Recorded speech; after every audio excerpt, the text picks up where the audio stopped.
recording is on. Isso, voltamos a gravar. Quem gostaria de começar a falar um pouco dessa transformação do cristianismo para o Estado e depois a gente passar então para esses pensadores da Idade Média. Vai, Jorge. Deixa eu fazer o apanhado, porque eu sei que os meninos podem depois aprofundar mais o tema.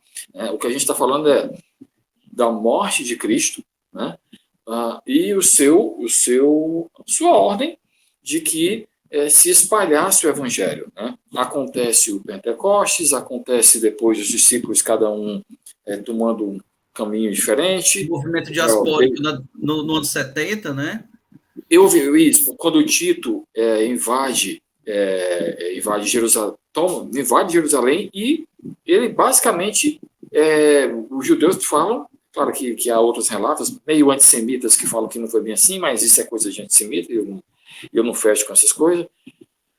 Tito invade em 70 depois de Cristo, os judeus se espalham e depois só vão voltar para a terra em 1948, aí já preocupado pelos palestinos, e aí já é outro quiprocó. O que eu quero dizer é o seguinte: os cristãos se espalham, a mensagem de Cristo se espalha, é aí que a gente vai começar. Nesse contexto aí, a gente tem a figura do apóstolo Saulo, que vira Paulo, considerado um dos maiores missionários, porque ele funda igrejas fora de Israel. A preocupação dele não é mais evangelizar judeu. O trabalho de evangelizar judeu já havia sido feito por Jesus, mataram o cara, vamos pregar a mensagem fora para os gentios, né, como eles se referiam aos não judeus. A mensagem, eu vou fazer aqui uma coisa que o historiador não gosta, que é pegar um longo período e tentar condensá-lo para efeito de caber dentro do podcast. A gente vai ter uma mensagem que vai se espalhar, uma mensagem que vai se espalhar principalmente nas classes baixas. Tá? Essa mensagem vai se espalhar, como eu falei, entre escravos, entre prostitutas, pescadores, artesãos, pessoas de pequenas posses. Essa mensagem vai começar a trazer problemas para o Império Romano, já que havia meio que uma religião oficial do Império Romano, que meio que mimetizava a mitologia grega. Essa religião vai começar a ser perseguida, pessoas vão começar a morrer, a serem assassinadas, mas mesmo assim isso não funciona, a ponto de o Império, do Império Romano, começar a ter problemas com a população cristã. Repito, a gente falou que revolta maior. Que só vai aumentando e vai começar a ter problema com revolta de escravos. Parece barata, quanto mais a gente mata, mais cresce. Mais aparece. Revolta dentro da classe militar vai ter problema também com relação a isso. Isso está citando algum, mas vai ser a ponto de finalmente alguém ter a solução.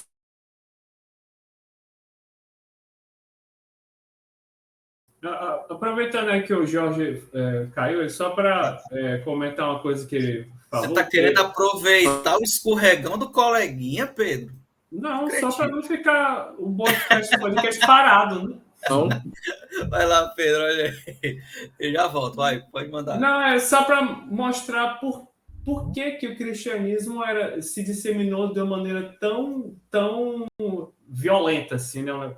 Se espalhou de uma maneira tamanha que, apesar de toda a repressão, inclusive de maneira violenta, com perseguição, a tortura, assassinato, os faziam em Roma, né? Tem aquelas celebrações no Coliseu, onde colocavam lá os coitados cristãos para ser comidos por leão, para virar um espetáculo, né? E mesmo assim não era suficiente para inibir a disseminação do cristianismo, justamente porque o cristianismo dava resposta aos anseios dos indivíduos, das pessoas. Não existia uma outra forma que os indivíduos se sentissem acolhidos ou que se sentissem livres de alguma forma. Então, eu tenho duas teorias para isso, Pedro, mas pode continuar.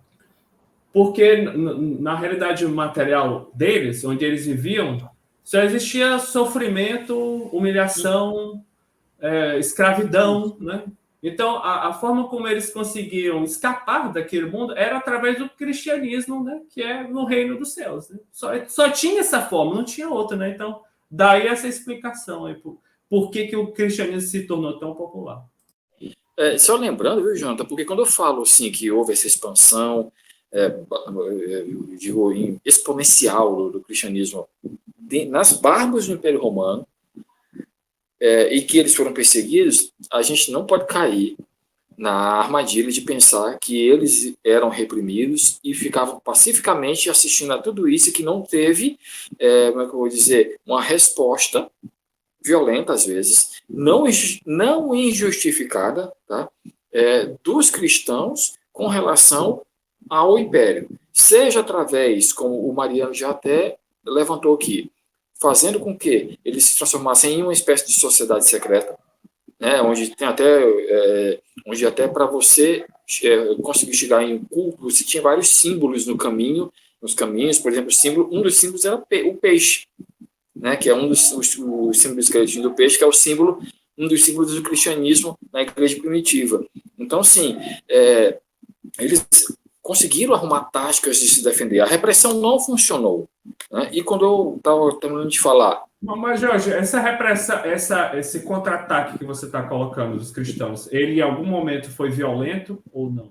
Sim, em alguns momentos foram violentos. Sim, algumas, porque a gente não está falando que o cristianismo tinha um comando central. Isso vai acontecer depois, quando Constantino vai sacar, né, a força que tem aquilo ali, né, aquela cosmovisão era muito forte, e até aí ninguém tinha percebido isso. Então não havia um comando central. Então era nem vai dizer igreja, mas falando de célula. Cada célula era por si. Eu tinha um líder de uma célula e eles respondiam a isso. Mas, repito, é uma ação que não é muito efetiva, porque você está basicamente agindo contra um ente estatal. E não esqueçam que eram judeus também, ainda, né? Então tinha muito judaísmo, né? Muitos não, aí já não era mais. A gente está falando já, começou a ter penetração do... Já tinha disseminado, já. Já tinha disseminado, a gente está falando, inclusive, entre africanos. Entre africanos, entre o que chamava-se, hoje se chama de Espanha, né? Mas não era a Espanha, porque ali era um saco de gato grande. Mas quando eles... quem vai perceber a força dessa mensagem, dessa cosmovisão, é Constantino. Constantino percebe isso, transforma a religião, o cristianismo como religião oficial do Império, né? E também se transforma como líder. Agora sim, ele vai juntar o poder secular com o poder espiritual. Eu quero deduzir que ele percebeu que era um jogo de ganha-ganha. Ele não tinha nada a perder. Ele ficou ainda mais poderoso, garantiu a estabilidade. Ele ficou mais poderoso como imperador, garantiu a estabilidade do império e garantiu também uma certa paz social ao transformar a religião, porque era fava contada. O cristianismo já era a maior religião do império. Ela só não era vista como a maior religião do império. Só não era vista. Tem duas teorias, Jorge, para o cristianismo crescer nesse momento. Eu falei até para o Pedro. Primeiro, a religião romana ela era excludente das bases mais pobres. Você tinha, então, fazer algum sacrifício... Quando eu falo religião romana, só para o espectador não pensar, não é a católica romana, é a religião do Império Romano. Religião do Império Romano que adorava Ares, que adorava Atena e tal, etc., mas com novos nomes, né? Com nomes romanos. Então, era excludente... Por causa, tem até um ponto muito interessante do cristianismo, que é revolucionário em si, na sua teologia, que é a questão do fim do sacrifício. Enquanto a religião romana tinha, para você se aproximar, receber as bênçãos de um deus, como Dionísio, por exemplo, você tinha que oferecer um sacrifício de sangue, um bode, um novilho, um touro, alguma coisa assim. A religião cristã, ela vem e diz, olha, é Cristo o Salvador, ele é o sacrifício vivo que deu a vida por todos, acabou com os pecados. Então, a religião cristã, ela acaba com o sacrifício. Isso financeiramente, para alguém que é pobre, que só tinha 2 cabeças de Uma ovelha era ouro. um novilho, meu Deus. Então, ó, tinha uns porcos, uma galinha, 2 galinhas, isso era demais para ele. Ou seja, eu nunca vou conseguir uma bênção de um deus romano se eu fizer sacrifícios. Isso é um ponto. A religião romana, ela era excludente com as classes mais pobres. E o segundo ponto, o cristianismo, ele era milenarista. Ou seja, o reino de Deus não é deste mundo, ele é... Então, se você está se sacrificando pela sua fé em Jesus Cristo Salvador, você não vai estar perdendo, você vai estar só ganhando uma vida eterna no paraíso.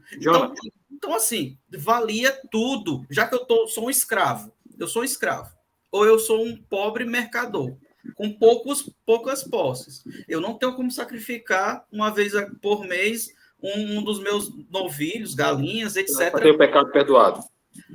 Aí, então, eu abraço o cristianismo, porque tem uma mensagem de amor, de social, de esperança, que eu vou ser igual ao general, ao grande nobre, Pôncio, imperador, quando eu passar para o reino, eu vou ser igual, todo mundo é igual lá. Só um detalhe, tá? A gente tem que lembrar, que a gente está falando desse conceito de cristianismo, o conceito de Novo Testamento, porque no Velho Testamento, ele ainda tinha esse conceito ainda, né, de expiação de pecados através de sacrifício. A gente tem que lembrar, por exemplo, do que aconteceu com Abraão, quando Deus chega e pede, eu quero sacrificar o seu filho.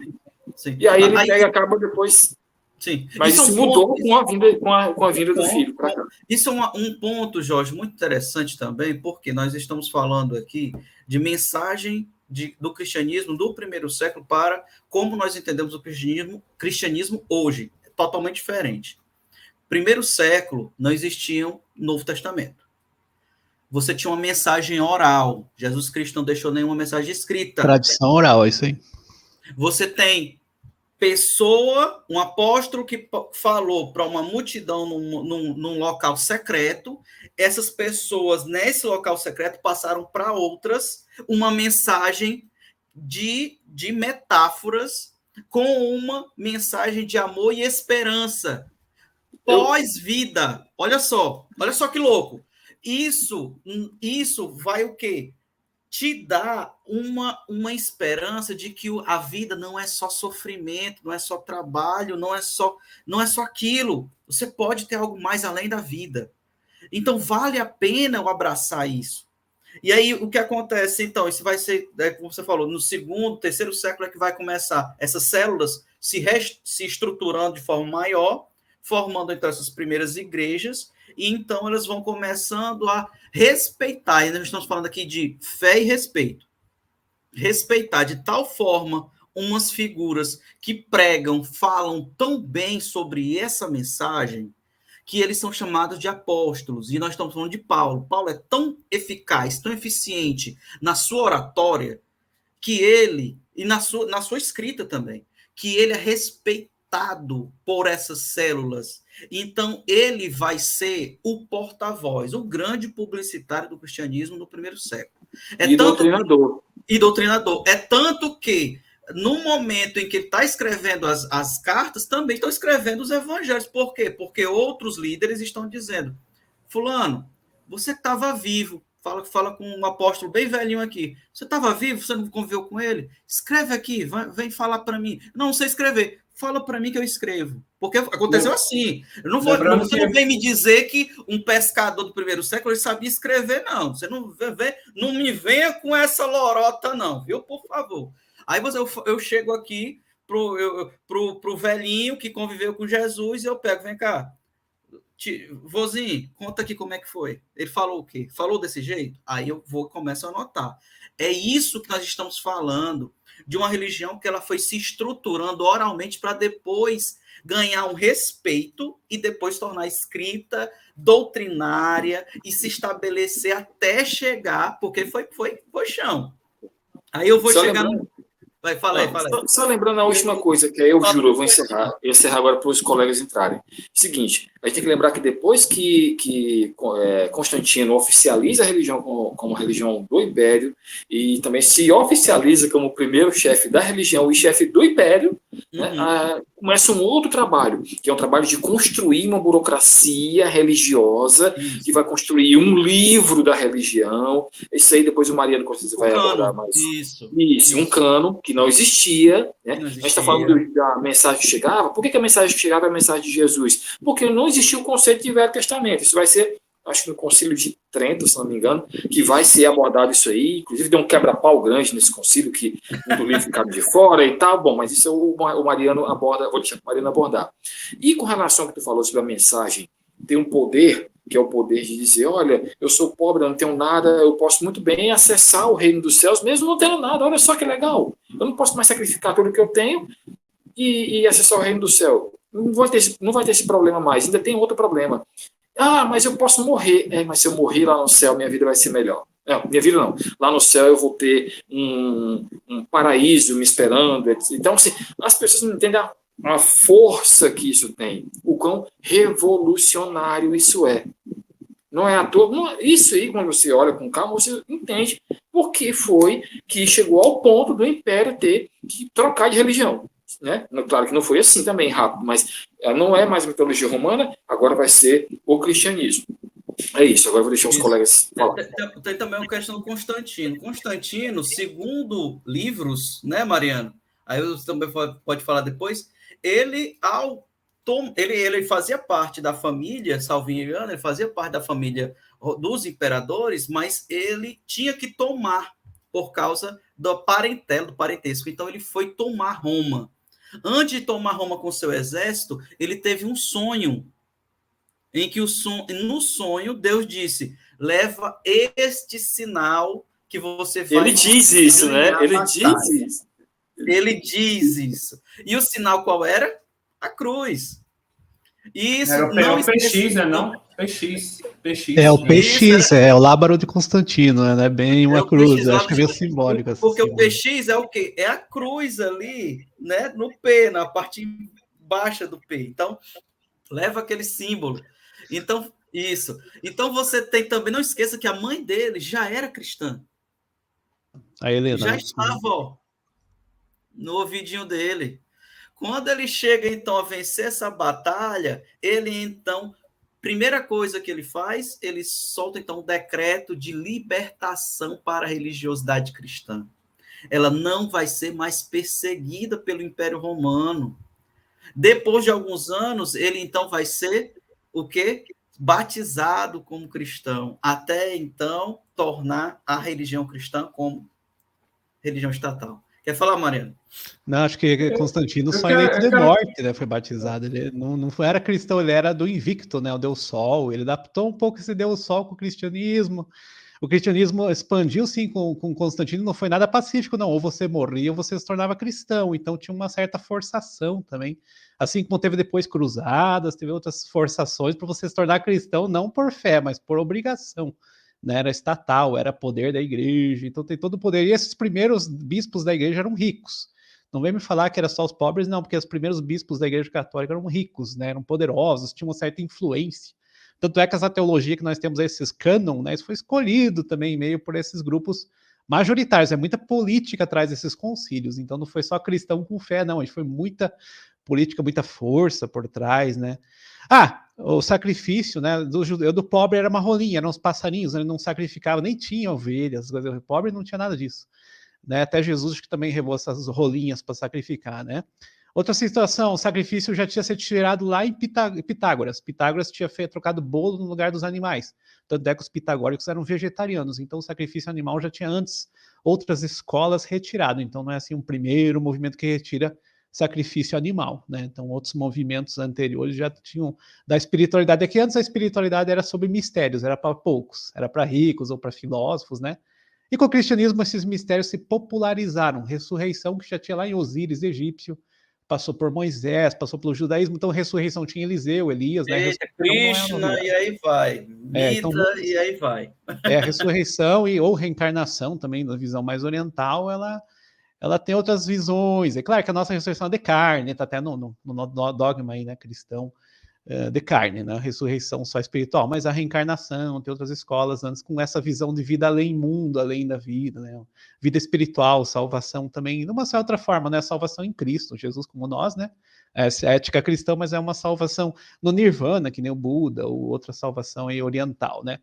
Então tem muita coisinha, muito detalhezinho que tem aí nessa primeira comunidade cristã, que fica aí assim, depois eles começaram a perseguir, né? Antes eram vítimas e depois começaram a ser algozes dos romanos, começaram a quebrar as estátuas, a matar romano também. Então o cristão não é assim tão santinho, né, na história. Ele tem também os seus movimentos de guerras e perseguições aos outros povos pagãos agora, que agora cristãos somos nós e os outros são pagãos, vamos perseguir, vamos converter, muitas vezes à força. Essa conversão não era tão simples assim, só na fé, né? Ir e pregar o evangelho muitas vezes foi muito dura também, não é assim, como vieram aqui os colonizadores depois, a gente vai na história também, né? A colonização também foi forçada, e você com o cristianismo também para você cultural, né? Aquele etnocentrismo que os antropólogos falam. Então a história tem muita coisa para frente aí e para a gente falar. Mas o cristianismo no começo, vocês falaram de ritualismo, tinha assim nas igrejas primitivas, chamava Haburá, que era uma ceia de pão e vinho, era um jantar que eles começaram. E lá, segundo os historiadores que eu tenho aqui, Jesus aparecia em espírito, como ritual espírita, sabe? Jesus falava lá. Então tinha uma manifestação depois do Pentecostes, continuou no cristianismo primitivo. Era uma mesa branca do primeiro século, era? Tinha. Então era uma espécie de mediunidade, isso é meio escondido e tal, e depois virou a missa católica, essa missa que nós temos mais simbólica e tudo mais. Então o ritualismo sempre teve. Não é só o catolicismo que inventou um ritualismo, ou tem menos importância em ritualismo. Não, primeiro os cristãos já tinham, assim como os judeus têm muito ritualismo, né? Os judeus têm a Arca da Aliança, tinha aquela questão do Santo dos Santos, o sacerdote e várias situações de sacrifício ritualístico também, né? Então não é uma novidade, né? Ela permanece com outras formas, claro, o cristão ele adapta isso, adapta com o mitraísmo, né? O culto do Mitra, adapta outras coisas aí que vão continuando no cristianismo. Então o cristianismo não vem sem nada, a Santa Ceia também tem rituais gnósticos anteriores que já tinha essa questão de pão e vinho, então não é uma coisa nova. Os essênios tinham o batismo, né? O essênio que João Batista parece que era meio com Jesus também, influenciado por esses essênios que hoje nós temos arqueologia. Líder essênio, inclusive, João Batista. Arqueologia hoje dos manuscritos no Mar Morto é dos essênios, rituais que continuaram, esse grupo cristão meio marginalizado, escondeu esses textos, né? A maior descoberta arqueológica que nós temos são esses manuscritos do Mar Morto, que hoje são chamados de apócrifos, né? Mas ali tem a Bíblia também, tem o Antigo Testamento, tem textos que ajudam a nós confirmarmos a veracidade da Bíblia, né? Principalmente no Antigo Testamento. Então tem muita coisa boa, filosofia também, acharam até a República de Platão, ó. Então essas comunidades cristãs ou essênias aí misturadas, elas tinham vários grupos, então é muito diversificado, né? Existem vários grupos e vários cismas, né? Vários Pedro e Paulo já é diferente. João e Jesus, tem alguns que falam que algumas falas de Jesus era na verdade João Batista, né, que falava. Então eles misturaram esses dois personagens na nossa Bíblia. Então tem vários historiadores aí com algumas questões que vêm de diferenças. Pedro e Paulo nem se fala, né? Mas Jesus e João daí misturam também os dois personagens. Aí chega ao extremo de Jesus, que não foi Jesus que morreu, foi outro lugar dele. Tem várias histórias aí paralelas ocultas, né? Por exemplo, Chave de Hira e outros livros que falam dessas histórias de um sósia de Jesus ter morrido no lugar dele. Então coloca em xeque, claro, todo o cristianismo aí se Jesus não ter morrido na cruz, né? Aí tem o livro que nem do Spencer Lewis. Não fala nisso não, Mariano, porque senão ele treme no caixão, viu? Com essas heresias. Seria heresia, mas isso existiu, né? Então, vários grupos fora. Heresia daí seria diferente, né? Nem sempre a heresia é ruim. Então, fala treme no caixão é outra heresia, né? Outra heresia. Então, assim, muita situação que tem. Agora, cânon, tinha o cânon de Marcion, né? Um grupo gnóstico já tinha um cânon antes ali, meio montado. Então, essa questão de cânon já tinha uma certa organização antes. Né? E os textos diz que foi escolhidos porque caíram da mesa os outros e ficaram aqueles na mesa, né? Tem várias lendas aí em cima dessa construção do cânon, mas claro que é política, os concílios ali que escolheram esses textos, claro que eram os textos que batiam, né, os 3 evangelhos sinóticos, mais o João, o Apocalipse que entrou bem no final, no cânon, o Apocalipse não era ter entrado, né? Você vê que o Apocalipse é um testamento fora, assim, né, do Novo Testamento, é quase gnóstico, quase simbólico, é uma coisa bem diferente do comum da Bíblia. Mas ainda bem que entrou, eu gosto muito do Apocalipse, né? Mas são textos interessantes, então muita coisa aí ficou meio na mistério, depois os teólogos, claro, discutem tudo isso, exegetas, aí tem textos que foram acrescentados, por exemplo, aquela passagem de Jesus lá da mulher apedrejada, diz que é um texto acrescentado, né, depois. Então os cristãos foram acrescentando ainda textos depois, e hoje teólogos aí começam a ver, não, esse texto não bate, o texto é um pouco diferente, né, a construção do grego, às vezes, ali no meio. Então dá para fazer vários estudos aí. E a Bíblia é uma coisa sem fim. Eu estou estudando aí já 10 anos, 15 a Bíblia, e a gente não para de estudar, você vai aprender, né? Quanto mais estuda, mais aprende. Então a ética cristã baseada na Bíblia vai ser uma história sem fim. Mas o amor ao próximo é central. O resto, para mim, é meio que floreio, né? Salvação em Cristo, né? Crença em Jesus, é Salvador.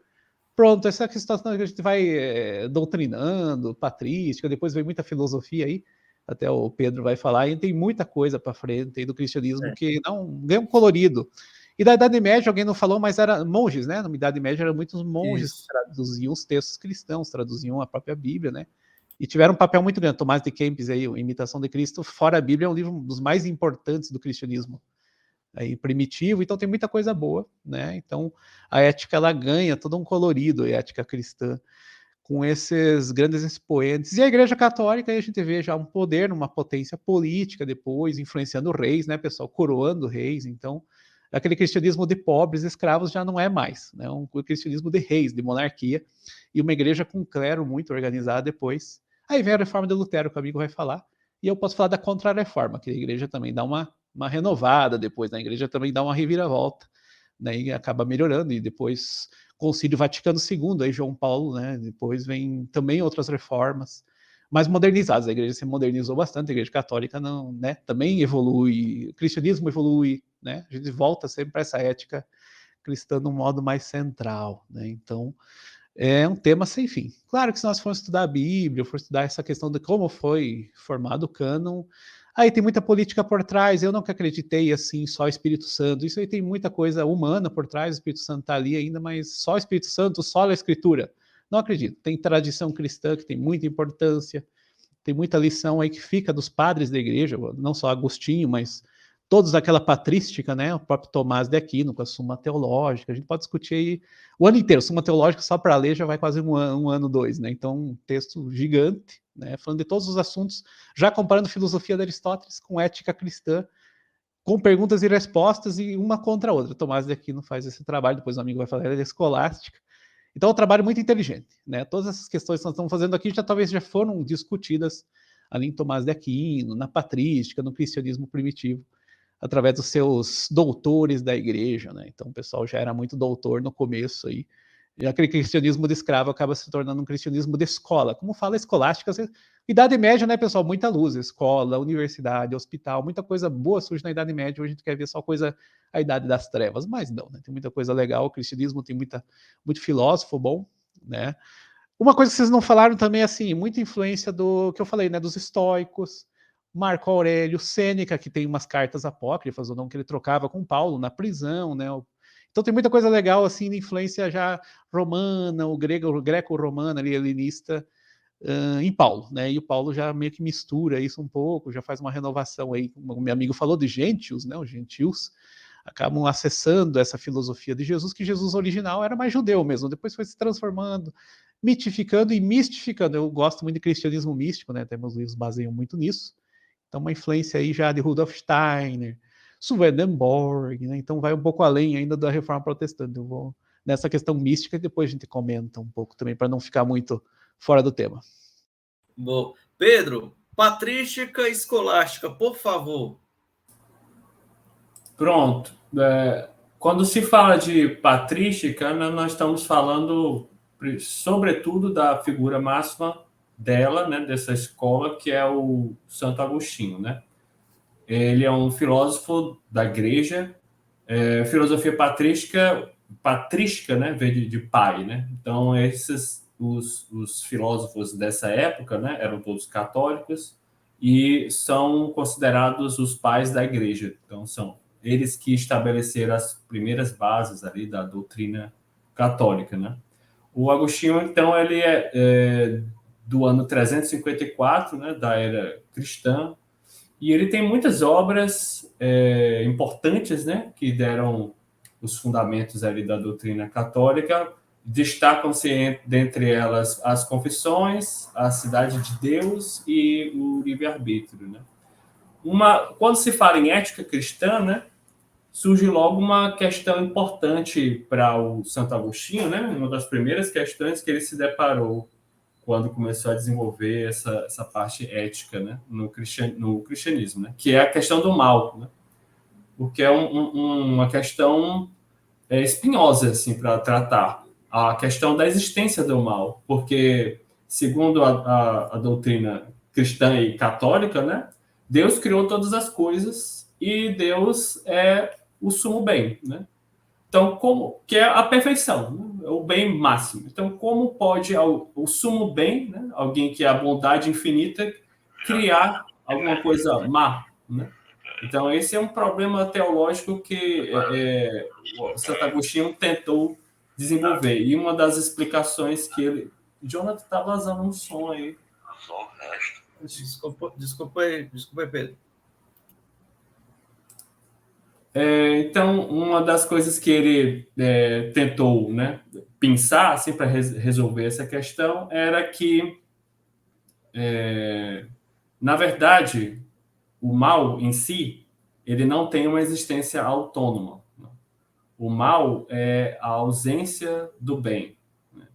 Então, inclusive, ele pega uma inspiração de Plotino, né, da questão do neoplatonismo, onde o Plotino era um filósofo já ainda no finalzinho ali da antiguidade, onde ele vai reinterpretar o pensamento de Platão e para tentar entender a questão da ideia do bem, né, no pensamento de Platão. Aí nós estamos falando de metafísica de Platão, né? Ele pensa a figura de uma floresta com uma fogueira no meio. Então, a ideia do bem seria a fogueira, e à medida que você... à noite, né? E quando você está próximo da fogueira, você está iluminado, e tudo ao redor dela está iluminado. Quando você vai se afastando da fogueira, a luz vai diminuindo, diminuindo, diminuindo, até que se apaga. Então, o Agostinho, ele aproveita essa imagem, né? Então, para colocar a questão do mal, né? Então, o bem é aquele que está próximo da fogueira, que é, na verdade, tudo que existe, né? Agora, à medida que você vai se afastando daquele bem, que seria Deus, aí você vai sofrer a influência do mal, que, na verdade, seria a ausência do bem, e não o mal por si, né? Então, assim, ele resolve a questão do mal, né? Então, mas como é que o mal se deu, né? No pensamento do Santo Agostinho? Bom, ele criou... O mal vem do mal humano, né, no caso, né? Deus criou o homem bom, a sua imagem e semelhança. E para que o Deus adorasse, para que o homem adorasse a Deus, né? E entrasse em comunhão com Deus e obedecesse a Deus, né? Mas para que houvesse essa obediência e houvesse essa comunhão com Deus, é preciso que houvesse um livre-arbítrio por parte do homem. Porque livre-arbítrio seria liberdade, né? Uma forma dele dizer liberdade, ele chama livre-arbítrio, né? Tem até uma obra que ele trata só dessa questão do livre-arbítrio, que chama O Livre-Arbítrio. Porque, por uma questão muito simples, sem o livre-arbítrio, você não tem obediência, entendeu? Porque para você obedecer alguma coisa, assim, no sentido de você decidir obedecer, então é uma questão de adoração. Você precisa de uma liberdade, porque sem a liberdade você não tem mérito nenhum, você não tem virtude, você não tem vício, você não tem responsabilidade, você não tem irresponsabilidade, né? Sem a liberdade. Então, para isso, Deus deu ao homem o livre-arbítrio, né? Só que, ou seja, para que o homem pudesse, então, obedecer a Deus, né? Para que houvesse mérito nessa obediência. Só que, ao mesmo tempo em que, com o livre-arbítrio, o ser humano se tornou capaz de obedecer a Deus, ele também se tornou capaz de desobedecer a Deus, né? Porque o livre-arbítrio é isso, né? Então, a partir do livre-arbítrio, o ser humano se tornou capaz, então, de se afastar de Deus, então, de desobedecer a Deus, né? De rejeitar os mandamentos de Deus e seguir os seus próprios interesses pessoais, egoístas, e passionais, carnais, né? Então, daí surge o mal, né? No caso, né? E aí, nessa interpretação assim do mal como ausência do bem e do mau uso do livre-arbítrio, aí surge a questão, então como é que a gente usa bem o livre-arbítrio, né? Como é um bom uso do livre-arbítrio, né? Aí o Santo Agostinho ele sofre muita influência da filosofia platônica, né? Que a filosofia platônica, ela do Platão, né? Ele destaca a importância do ser humano como um ser inteligível, então é um ser racional. E a essência do ser humano, né, estaria na razão, então na sua capacidade inteligível. E inclusive a alma dele seria inteligível, né? Que o Platão ele interpreta o ser humano como parte corpo, né, e parte alma, né, parte espírito. Só que no espírito, na alma, que fica a essência do ser humano, que é a parte inteligível. O corpo serve como uma espécie de caixão. Ele é uma prisão para a alma, né? Então, a parte instintiva, passional, carnal, né? O sexo, a ganância, né? Os apetites, os prazeres, né? Tudo isso serve de prisão para a alma. Então, o que o ser humano tem que fazer? Ele tem que rejeitar esse lado carnal, corporal, e se dedicar o quanto ele puder à parte racional, inteligível. Isso dentro do pensamento platônico, né? Pegando aqui no mais simples possível, né? Para a gente não entrar em detalhes aqui, né? Aí o Agostinho ele pega esse aspecto da filosofia de Platão e só chama o bem, né? Platão chamava de bem, a ideia do bem, aí o Agostinho vai e diz, não, esse é Deus. E para você seguir, então, fazer um bom uso do livre-arbítrio e seguir a Deus, você tem que alimentar a sua parte inteligível, intelectual, então a sua mente, o seu pensamento, através da adoração a Deus, né? E essa parte corporal, instintiva, você tem que mortificar, né?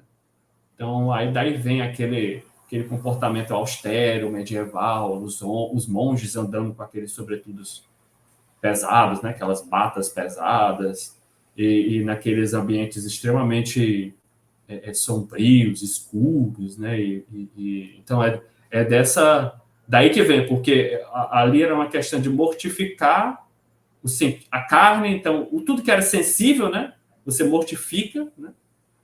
Para que o lado espiritual, que no caso é o paralelo o que era inteligível para o Platão, né, racional, é o espiritual para o Santo Agostinho, né? Então, você mortifica a carne para exaltar o lado espiritual, né, que é a adoração a Deus, né? Então, essa é a base, assim, dito de maneira mais simples, né, da ética para Agostinho, né, que é inspirada em Platão. Há quem diga, inclusive, o próprio Nietzsche coloca que a filosofia do Santo Agostinho é uma espécie de Platão para leigos, né? É um platonismo para não filósofos, né? Dessa forma. E essa é a ética para Santo Agostinho, né? Se alguém quiser comentar alguma coisa. Eu só queria comentar umas situações. Agostinho, no Confissões, ele fala toda essa vida dele antes de ser cristão, né? A mãe dele acho que já era cristã antes, né? Então ele tinha Santa uma Ana, influência. ou é Santa Mônica. E ele era mitraísta, né? Ele foi muita coisa. Ele foi maniqueísta, seguiu o estoicismo. Agora, no maniqueísmo tá bem claro se mostra bem e mal, porque no maniqueísmo era bem claro, isso é bem e mal, luz e trevas, sempre uma dualidade, né? Então, esse era o problema. Esse era o problema que ele tinha que resolver, porque ele não podia aproveitar isso, essa dualidade, porque o cristianismo ele é monista, né? É só Deus, né? Mas então como é que você explica o mal? Porque o mal você tem que dar alguma explicação. O mal é ausência, a ausência do bem. A ausência do bem, é bem interessante isso aí. Só que isso aí parece uma influência do maniqueísmo ainda perdurante, assim, falar tanto de bem e mal. Ah, sim. E é uma coisa que continua. E o neoplatonismo também ele usa muito, né? Plotino, Próculo, sim. Ele tem todas essas influências aí. Do Platão é assim, o corpo é o túmulo da alma, né? É um caixão, né? Então já vem essa influência do corpo, que você falou de mortificação, que continua nos grupos tradicionais católicos. O Opus Dei é um grande grupo, né? Que ainda tem mortificação da carne, tem esse autoflagelo. Usa aquele silício, né? Que ele prende silício, isso, esse uma uso aí. cinta liga do inferno que prende aqui. E tem um grupo famoso que faz mortificação da carne, que tem chapéu pontudo, que é o Ku Klux Klan copiou o chapéu, né? Aquela túnica, mas não é dessa ordem, acho que italiano lá, e tem, ó, eles vão se auto-mortificando na rua, né? Eles fazem um desfile. Só que essa é a roupa original. O Ku Klux Klan copiou a roupa, né? Esse chapéu pontudo e tornou isso uma coisa negativa, mas era uma roupa positiva. Eram homens santos, né? Que faziam essa automortificação. Mas assim, tem também.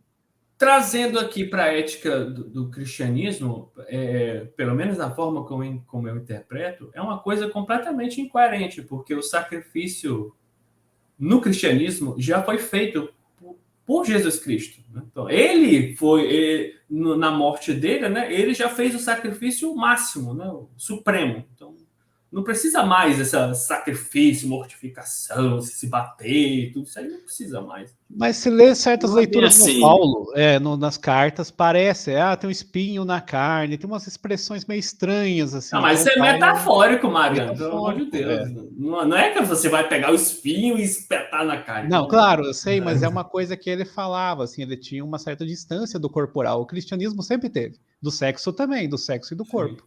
Né? Então, isso é fato, isso aí, na história do cristianismo. Sim, mas isso não significa você se flagelar, né?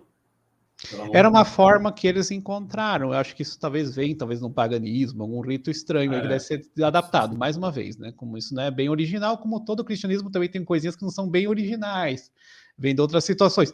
Só para diferenciar, pessoal, pro judeu, Deus criou tudo, bem e o mal, não tem essa coisa de não existe o mal, isso é coisa do Agostinho, né? Pro judaísmo, Deus é maior, tudo é Deus, né? Não existe nada além de Deus. A gente do cristianismo que colocou o demônio contra, coloca essas forças aí meio que competindo com Deus, né?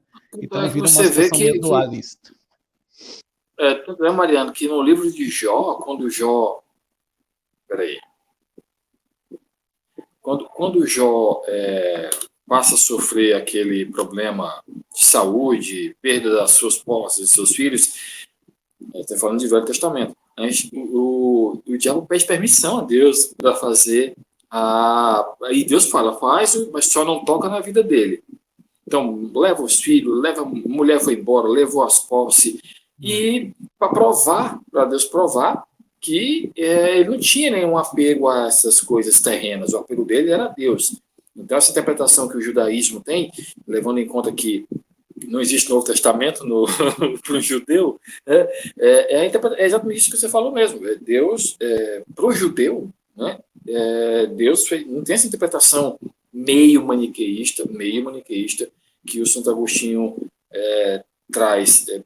Então, assim, tudo é Deus. Entendeu? Tudo é Deus, e até mesmo o Malafaia até brinca, e olha que eu não gosto dele não, mas tudo está trazendo a referência porque tem que ser honesto, né? O Malafaia até brinca que às vezes tem pessoas que falam que a luta... Você citou Satanás, pode citar o Malafaia também. Não, pode citar, em nome de Jesus, né? Ele até fala que fica parecendo que a luta de Deus contra o diabo é uma briga, segundo ele falando, que Jesus ganha do diabo aos 45 do segundo tempo, sabe? Quando não é bem assim, né? E a leitura do judeu é exatamente essa, tudo é Deus, tudo é Deus.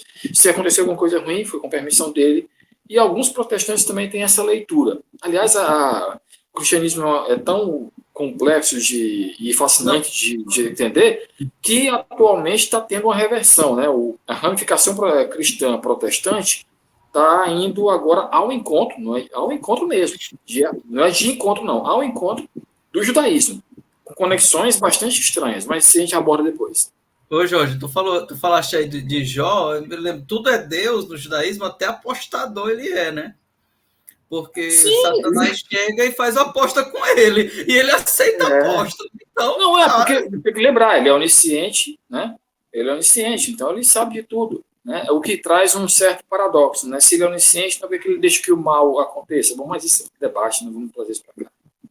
Tem um filme, né? Mudando um pouco a cultura, aí tem aquele Constantine também, Deus e o Diabo aposta, o Constantine lá tem que brigar com o Lúcifer no final. Né? Então é cultural, isso aí também passa para. É com o Keanu Reeves, né?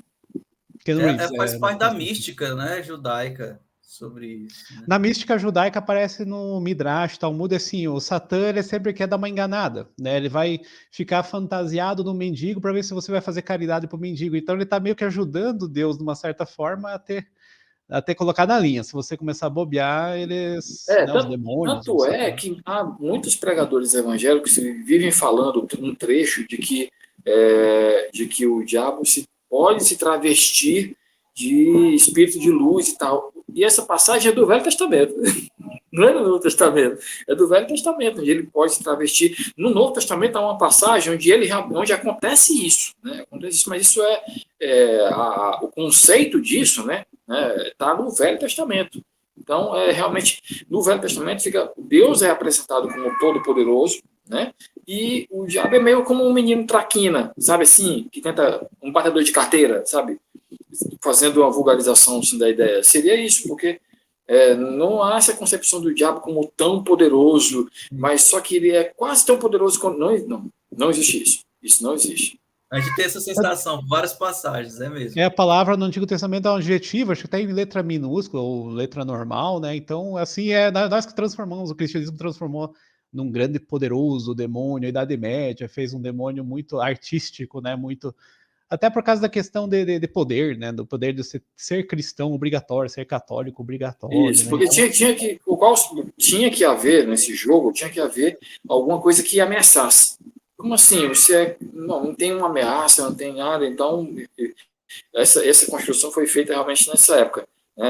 Quando a Igreja Católica se consolida como uma instituição cristã oficial, né? E tem essa percepção. Ainda hoje, ainda há essa construção de que o diabo pode ganhar, como eu falei, aos 45 do segundo tempo, né? Mas, na verdade, se você vai analisar a Escritura, não é bem assim que está lá. Não é bem assim que está lá. Tanto os espíritos impuros, Jesus toda hora expulsou, né? Esse exorcismo, essa situação ocorria direto, então não tem nem como competir. A passagem do endemoniado gadareno. Em nenhum momento os demônios afrontam a Jesus. Muito pelo contrário, porque eles são ameaçados de serem mandados de volta para o inferno. E eles não querem voltar. Então o que eles falam? Não, pelo amor de Deus, bota a gente aí naquele rebanho de porcos ali. Talvez associando o porco, que é um animal sujo para o judeu e tal. E repito, trazendo para o diálogo. O diálogo em nenhum momento, as entidades demoníacas afrontam a Jesus. Dizem, ei, não vou sair, sai daí. Não vou sair daqui, não, vou ficar nesse corpo. Não tem isso aí. Sai, e vai sair. E ainda pede permissão. Você pode deixar eu ir por ali? Sabe? Então, isso demonstra que realmente, em nenhum momento... a autoridade, né? E a autoridade é questionada em momento algum. Né? O que é interessante lembra no final, ele não escolheu se esconder numa árvore, nem se esconder em peixe, nem se esconder em boi. Ele escolheu exatamente o porco. Porque o porco, o judeu, era um animal proibido, inclusive de comer. Ainda hoje é proibido de comer. Não só para o judeu, acho que o muçulmano também não come. Né? Mas, então, assim, para eles é um animal imundo. Então, olha a construção, né? O demônio sabe exatamente aquele animal imundo, então, também, não sei se é batista, no começo também não comiam carne de porco, depois foi transformando. Não, no começo eles não comiam, mas eles se adaptaram à ideia. Pedro, você terminou, concluiu? Você falou da patrística. Tem o Tomás de Aquino, né? Escolástico, exatamente. Isso. Pronto, agora? Pode falar e a gente passa para o... Só queria falar sobre a patrística, pessoal. Tem uma coleção de livros verdes católicos de patrística, que tem uns 20 volumes, então tem muita patrística. O Santo Agostinho é um deles, tem muita patrística. Sim, exatamente. Dava para fazer um curso inteiro aí só de patrística, né? Aqui, a gente já está com mais de 2 horas de programa, né? Não dá muito falar. Falei do principal, né? Lógico. Faz o resumo da escolástica, Pedro, então, para a gente concluir aí a parte do bloco 3. Pronto, a escolástica a patrística é alta Idade Média, então é uma primeira metade ali da Idade Média. A escolástica é na baixa Idade Média, então nesse que é onde viveu o Tomás de Aquino. Inclusive a escolástica é também chamada de tomismo, né, de Tomás de Aquino, né? Tamanha a importância dele, né? Ele nasceu em 1225 e as obras dele principais é a Suma Teológica e tem algumas outras, né? Mas a Suma Teológica, o próprio nome diz, né? A Suma Teológica, né? Tem uma obra enorme onde ele trata sobre os mais diversos assuntos ali da doutrina católica, né? E a filosofia dele é uma espécie de tentativa de conciliação da fé com a razão, né? Porque a filosofia do Agostinho, né? Ela defendia uma espécie de submissão da razão à fé, né? Então é como se fossem coisas diferentes, né? Tem a parte, o ser humano tem a parte racional, mas ela tem que estar submetida à fé. Já o Tomás de Aquino, ele vai numa linha de conciliação, né? Então ele fala que não existe uma diferença entre fé e razão, assim, em termos de direção. As duas vão na mesma direção. A diferença é que a razão é limitada, que a razão é humana, né? A fé é divina. Então a razão é humana, limitada, vai só até um determinado ponto. E a fé é infinita, né? Que a fé é divina. Mas as duas estão alinhadas, né? Não tem diferença. Né? Então só essa mudançazinha de perspectiva, né? Já causou uma revolução assim, em termos culturais no mundo ocidental, né? As obras, os autores e as obras que vieram depois, né, dessa escolástica, já mesmo na própria Igreja Católica, né, ganharam um ar mais cientificista, assim, né? Então é dito, né, que um dos legados da escolástica é dar as bases para o desenvolvimento das ciências naturais que vieram logo depois, né, já no Renascimento, principalmente, né? Mas você pode ver, trazendo a questão da ética do Tomás de Aquino, né? A base, né, dessa ética dele é que a natureza humana é um reflexo da bondade de Deus, né? Então, Deus, assim, originalmente, ele seria tão bom quanto Deus. Mas pelo pecado original, né, de Adão e Eva, essa bondade do homem foi corrompida. Então, ele se tornou um ser caído, digamos assim, né? E para que a única forma de ele recuperar essa bondade dele, original, era praticando as boas obras, né? Então era procurando ser uma boa pessoa e ouvindo a voz da consciência dele, né? Então essa seria aí tem a partir disso ele traça um paralelo com a filosofia do Aristóteles, né? Onde ele traz justamente essa questão da racionalidade a partir do pensamento do Aristóteles, né? Que para Aristóteles a essência do ser humano é racional, né? Então, se você puder determinar ali uma característica que define o ser humano é a racionalidade, né? Então, a partir da racionalidade que o ser humano deve se comportar. Então, a ética vem da racionalidade. Ser ético é ser racional. E para Aristóteles, né? Mas aí você pergunta, o que é ser racional? Aí para Aristóteles é fazer a ação correta, certa, né? Para a pessoa certa, na hora certa, no lugar certo, na circunstância certa e na disposição certa. Então, é tudo assim dessa forma, né? Ou seja, tudo muito, muito racional, muito metódico, né? Mas aí, então, você pensa, então qual é o propósito final, assim, de você ser racional, fazer essas coisas certas, né? Para Aristóteles seria a felicidade. Então, não, para Aristóteles não há outro propósito para o ser humano na Terra a não ser racional, né? Isso reduz ali reduz a forma de dizer que não. Isso na verdade, tem a grandeza do infinito, né? Mas a existência humana está fundamentada no exercício da racionalidade, né? E essa racionalidade leva à felicidade. Então, para Aristóteles, você ser feliz é você ser racional. Lógico que isso não é fácil, você fazer essa coincidência, né? De você encontrar felicidade na racionalidade. E para Aristóteles, quem consegue fazer isso, né, atinge o que ele chama de eudaimonia, né? Que é a felicidade em fazer a coisa certa, né? Que para Aristóteles é ser racional, né? Aí você pega uma aplicação do Tomás de Aquino, o que o Tomás de Aquino faz com essa base aristotélica racional, né?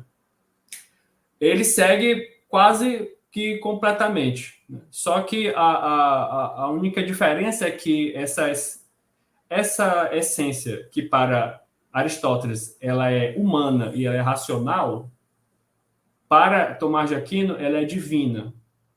Então, toda essa tendência de fazer o racional, de fazer o bem, de buscar a felicidade, isso tudo vem de uma lei natural, que o Tomás de Aquino chama, né? Que vem da lei eterna, que é a lei divina, que determina todas as coisas que existem, né? Então, nesse sentido, está inscrito no coração do ser humano esta lei natural, que é basicamente fazer o bem e evitar o mal. Isso já estaria dentro do coração do ser humano de nascença, né?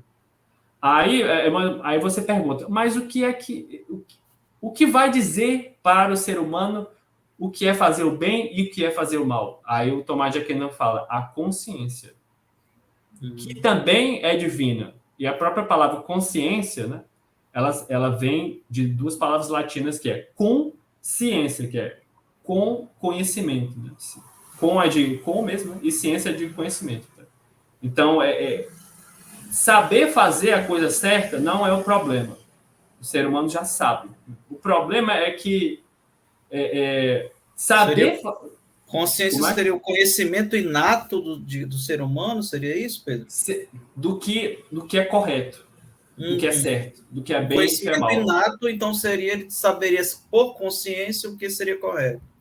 Que isso vem de Deus, no caso. Então, aquela história aquele anjinho e do diabinho... Porque Deus colocou nele, né? Isso. Exatamente. Não tem a figura famosa do anjinho e do diabinho, que fica um anjinho no ombro direito e o diabinho no ombro... inclusive, né? Mas exatamente.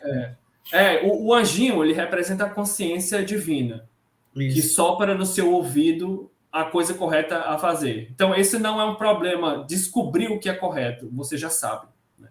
O problema é obedecer, porque tem o diabinho no outro ombro soprando para você fazer o contrário. Né? Eu preferia o Donald do que do Jerry, do Tom e Jerry. Era muito legal. O diabinho, ele representa a parte carnal do ser humano, né? Instintiva, animalesca, né? Aí ele fala, só para fechar aqui a parte do Tomás de Aquino, aí ele levanta a questão do livre-arbítrio. Porque para você conseguir ser bom, né, ouvir a sua consciência, você precisa ter livre-arbítrio. Ou seja, você precisa ter a liberdade de decidir. Porque se você liberdade de escolha, é isso. Liberdade de escolha, porque se você não tem a liberdade, você não consegue fazer o que a consciência está mandando, né? Porque você fica preso ali por qualquer limitação que seja. E essa limitação pode vir tanto de vícios, né? Drogas, álcool, né? Quanto de pressões externas, ou seja, alguém obrigando você, prendendo você, alguma coisa. E aí, da prática da consciência, né? Então, o ser humano que ouve a sua consciência e pratica o bem, ele é um ser virtuoso que pratica as 4 virtudes cardeais, que é a prudência, a justiça, a temperança e a coragem. Né? Então, basicamente... Então, para fechar, resumir, né? Para Tomás de Aquino, você precisa fazer o bem, ouvindo a consciência, praticando essas virtudes, porque é a única forma que o ser humano tem de reparar o pecado original, né? E de você voltar, se descorromper, né? Voltar à comunhão com Deus que foi perdida com o pecado original de Adão e Eva. E é isso. Muito bem, Pedro, como é que eu... fala aí, você está dando aula de que cursos aí na UES, por favor? Na verdade, de outra coisa totalmente diferente. Eu dou aula de metodologia de ensino e prática de ensino. Eu formo professores de filosofia. Vou já me matricular na UES para ter uma aula com você. Você é foda. Engraçado, viu, João? Isso que ele abordou... Vou passar o Pix, viu? Vou passar o Pix no final. Isso que o Pedro abordou sobre Tomás de Aquino explica bastante, né, o porquê, porque a base da doutrina católica vem daí. Principalmente a ação através a ação por obras é uma coisa que é muito comum, não é tão forte entre os protestantes, né? O protestante ele tem uma raiz mais individualista. Já o católico ele já tem mais essa ação voltada à ação por obras. O católico, a caridade é uma coisa muito importante, muito cara para um católico. E outra coisa também que explica a questão do autoflagelo, né? vem com relação, nasce aí. É uma interpretação que vai nascer daí, de que você tem que controlar aquele mal interior que quer controlar, que quer dominar você, e o autoflagelo serve, também tem uma leitura de que ele tem uma semente nascida nessa leitura de Santo Tomás de Aquino. Né? E, lembrando, não que a obra, a caridade para o protestante não seja importante, tá? É importante, mas para o católico ela tem um peso muito maior do que para o protestante. Porque assim, as Bíblias católicas, elas traduzem caritas, né? Caridade no lugar de amor. Muitas Bíblias estão traduzindo caridade não traduz amor, né? Então, lá em Coríntios, né? Sem amor eu nada seria, sem caridade eu nada seria. Tem Bíblias católicas que falam assim. Então, a própria Bíblia já influencia, claro, esses católicos pela tradução. Só porém, a questão do Agostinho, ele já tem a conciliação entre fé e razão. Ele fala, é preciso crer para compreender e compreender para crer. Então, fé e razão estão um pouquinho conciliadas já também. Mas para Santo Agostinho, a razão está submetida à fé.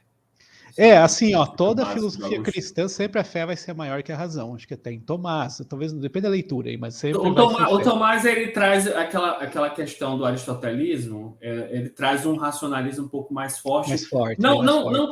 Eu não diria tanto na questão metafísica, mas principalmente na questão metodológica, assim, de sistematização do estudo, questão de estudar aquela coisa mais empírica, né? E não está morto, pessoal, está bem vivo. Os padres até hoje tem o neotomismo, o neoescolástico, até hoje eles usam essa filosofia do Tomás de Aquino. É muito forte no catolicismo ainda.